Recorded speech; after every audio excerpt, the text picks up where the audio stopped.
But yeah, of course, we're going to be joined by the former Arsenal, now the Southampton wide man, Theo Walcott. It's a good get from you, isn't it, Cricket? Because I know for a fact that you stalk him all the time. You text him non-stop, and eventually he's agreed to come on. What happens is you say to me, can we get Theo on? And then I go and do your bidding. And here he is, hopefully. Theo, you there? Yes, I am. Good evening, guys. How you doing, Theo? Thanks for joining us. I mean, listen, I know it's probably a relief in terms of how much Crookie probably texts you. He'll leave you alone for a couple of weeks now. Is he that big of a pest? Yeah, do you know what? I'll be completely honest. He is, yeah. Sunday as well. No, he's been fine. He's been fine. Well, listen, Theo, we really appreciate you joining us. First and foremost, how are you? I mean, the form at Southampton seems to have turned completely on its head. 2 back-to-back victories. I mean, how are you feeling? And what's changed?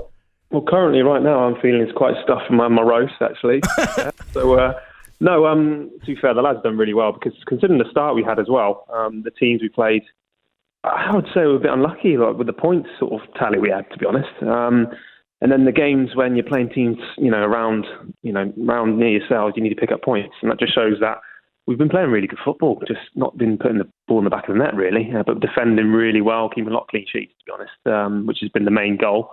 And yeah, now we've started to get those points and starting to show that we are actually, a relatively very strong team, I feel, and we're playing really good stuff, and it's got a big squad, a massive squad from previous seasons, because obviously last year we, obviously with COVID and a lot of fixtures were piled in, we had quite a few injuries, but this season we've got a lot of competition, very young. I'm one of the old heads now, so yeah, I do feel my age now, that's for sure. I was going to ask you about that. Do you almost find yourself as a bit of a mentor? Because obviously some of the senior players, the likes of Danny Ings and Bertrand and Vestergaard, were allowed to move on in the summer, and I think the policy was to invest in youth. I mean, one player who has astounded me every time I've seen him is Tino Livramento. I think you've got a genuine superstar on your hands there. I mean, what have you made of his performances, and do you enjoy that role as the sort of elder statesperson of the dressing room? Do you know what? You can just see now a sort of aura about him around the place. He's changed completely, which is really nice to see. When you get a bit more confidence playing. He's not as shy and timid around the place. He's got a bit more of a presence, and it just shows that, yeah, there's a future star there. But we need to be careful like we always do, which, it's why we love football, isn't it? But I can't complain. He's been absolutely fantastic. And just the way he drives with the ball forward, so strong. He's a big lad for his age as well. And I'm amazed he's not, really played before in the Premier League. Honestly, I'm amazed that obviously Southampton picked him up as well from Chelsea, because it's a great buy. So hopefully we can keep hold of him, because I'm sure teams will be sniffing around. Do you see comparisons between Livramento and anybody else that you would have played with in the past in that position? Do you know what? He actually reminds me a little bit of Gareth when he came through as a fullback. And that's a big statement, of course, to compare him to someone like that. But I just feel like his presence and the way he drives and the pace and the power, and there's no, surprises. You know what he's going to do, but he's just so strong with the ball, and very clever, and technically he's fantastic. So yeah, he's got some good people around him to work with him, and the great thing about Simon as well, he's got youth players around him, and I think it's important to have, similar age players close to you. I remember me coming through, I had quite a lot of experienced players, which is, again, it's very different. So I feel like he'd be able to fit right into the sort of this generation of team coming through now. So no, I feel like he's going to have a very, very good career. Another player, Theo, I just want to touch on, Adam Armstrong. Obviously, he's come in when Danny Ings left, and it's obviously big boots to fill. We know that. Hasn't scored since the first game of the season, until obviously Aston Villa scored a fantastic goal. How important is he going to be to start getting back scoring, and not through want of trying, of course? Do you know what? To be honest, he's done everything. But yeah, he has. Yeah. He has. He's been so unlucky with the amount of chances he's actually created. And I mean, I don't know if you saw the Watford game. But yeah, I was about to say, Phil, I did that game for Sky, and he could have had 4. Yeah, it's simple as that. Another day it's 4. But that's the thing. The great thing about Ben that you would know as well, if you're having chances, you don't worry. The problem is when you're not having the chances is when to worry about as a forward. But the fact he's in the same positions, he keeps on getting in there, and it will turn for him. And I hope now, obviously getting that international break is always a bit of a pain, for himself, because now he just wants to keep going. Yeah. But then again, he can have a good rest knowing that he's, that sort of confidence leading back into the games ahead, really. But yeah, he's to take the number 9 obviously from Ingsy as well. It's massive, and to to come from the Championship and, with the goal record he had, which was fantastic, to bring it into the Premier League. It's always going to be very difficult, but it takes time. Obviously it's a new environment for players. You know how it is for players. It doesn't just happen overnight. They've got things to think about, that, moving house, everything. Sort of things that go into day-to-day lives. So, I'm actually very excited. He's a fantastic finisher. Like I say, I see it firsthand. So, just a bit of time with him. But I'm looking at the finish against Villa the other week. Very extensive. So, I'm very pleased for him. He deserves it. As you said there, Theo, he probably needed that in terms of where he gets a chance, because as you said there against Watford, I thought he played really, really well. He just did everything but score. I mean, it was a fantastic finish from Shea Adams to win the game.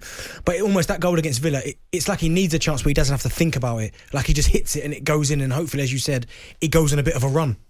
Yeah, when you're not thinking, I feel like a lot of players, in time just overthink things. I'll be one of them in the past, but just overthink something instead of just getting on with it. And sometimes you can just put so much info into players' heads with tactics and, looking at other players' positional sense and everything like this. But sometimes you just got to say to a player, go out there, enjoy it, and just do what you do. Simple as that. And I feel like he's the sort of player that you just got to let him be him, and then the best will come out of him. So I think we'll learn that in time. But like I say, in training, you're very more relaxed. So I see it a lot more. So I think if he sort of takes that into the Premier League and be a bit more relaxed about things, I'm sure it's just going to keep on coming for him now.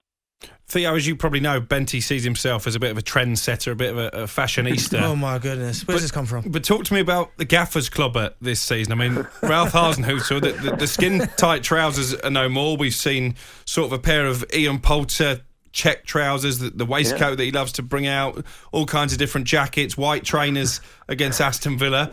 How's it gone down in the dressing room? I don't want to get in trouble with it. No, to be fair, the first pre-season game, the manager came with a different gear, which we'd not really seen before, very different. So it surprised us all, to be honest. It really did. But I feel like now I kind of like it. I would say one critique I would say to him, and I would say it to him as well, is I wouldn't mind seeing a pair of nice brown shoes or boots, something like that. Just a nice overcoat, which he had actually against Villa, which was lovely. But no, I like it. That's the sort of style I'd go for, to be honest. If I was a manager, I'd be suited and booted, to be fair, three-piece, I would say, for me. So, I quite like his attire, to be honest. I really do. You definitely look better on the touchline than Benty. Do you know what's funny, though, Theo, is that I can't believe Crookie's talking about fashion. Have you ever seen the way that he dresses? I don't know. Comment. Theo, I just want to touch on one of your former England teammates, Steven Gerrard, got the job at Aston Villa. We all know what he's about in terms of football. How do you think he's going to do in terms of management in the Premier League? Yeah, do you know what? I feel like, again, it's going to be one of those things that will take a lot of time, but I like the fact he wants to push himself in the Premier League now, and I think it's a great opportunity for him. Villa, again, fantastic team, got a great squad, so I don't feel like there's going to be any sort of doubts on how well he's going to do, to be honest. I feel like that winning mentality brought to Rangers, and just to take it away from Celtic, of course, is not going to be easy. It's going to be very difficult to the Scottish League, of course. But he knows the Premier League. He knows it in and out. He knows players. I feel like he can relate to a lot of players because he's sort of been in that sort of generation of, he's pretty much done everything. So a lot of players will look up to him. And you want to listen to him when he speaks. When I see him on the TV and his interviews, he just comes across as, someone you want to play for as well, and just, very articulate of what he wants in the team. So, I feel like, again, it's going to be one of those things that will take a lot of time, but I'm pretty sure he's going to do, relatively well, definitely.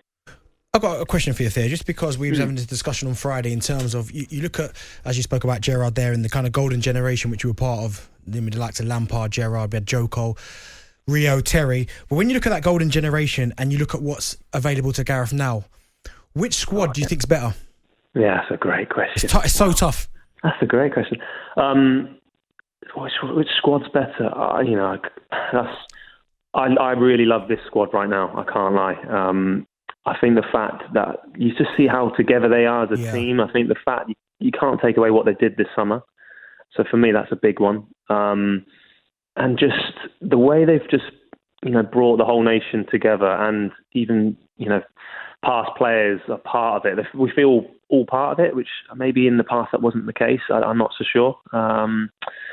So yeah, I would. If you're gonna, the problem is I'd love to just pick my best 11 out of The two squads. the two squads. Yeah, because there's a few I'd swap, of course, because there's some fantastic players. But again, I think this generation right now, it'd be a good game on FIFA anyway, mate. I'm sure they'll do that at some point. Yeah. What we know is that Benty will still be on the bench. No, it always happens. Theo, just a quick one on Arsenal, because Mikel Arteta is going to take charge of his 100th game when the Premier League returns next weekend. He's actually got a higher number of wins in the first 99 than Arsene Wenger. Do you see that your old club, after a difficult spell, are back on the right track now? Do you know what? How quick is that gone? 100 games. That is incredible. Yeah, I like what he's doing, Mikel. Particularly with young players. Obviously, Smith Rowe, he made his debut the other night, which I'm a big fan of. I really am. Again, he's that sort of player that can relate to the players that are coming through, and he's had that sort of presence he's got about him now. I feel like he's starting to really mould into a really good manager, and I feel like his man management skills. Are down to a T. I've seen him now, what he was like right at the start, what he's like now, the presence he has around, again, similar to Stephen, the fact his interviews, his presence on the sideline. I just feel like there's a fear factor coming back now, which is really nice to see. Highbury, which was the main sort of place where, everyone was feared going to Highbury. And then Emirates was very difficult to sort of have that same effect, but us starting to now feel like the Arsenal are coming back to where we all want to see them, because I feel like an Arsenal that are challenging is always going to be better for the league. I really do. I feel like this year, I think we got them in a couple of weeks' time after that game, but I'm sure they're going to have a very good season, because I love the fact what he's doing with the young players coming through.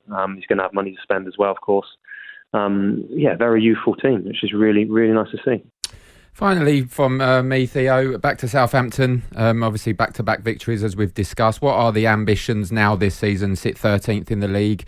Are you looking to push into the top 10, top 8? What do you think? Yeah, no, we're very realistic as a squad. We had a lot of meetings to determine where we want to be at this, in the season, and we want to be very consistent in the top 10. Simple as that. It's a very hard top 10 to get into. I can't lie, because the amount of teams.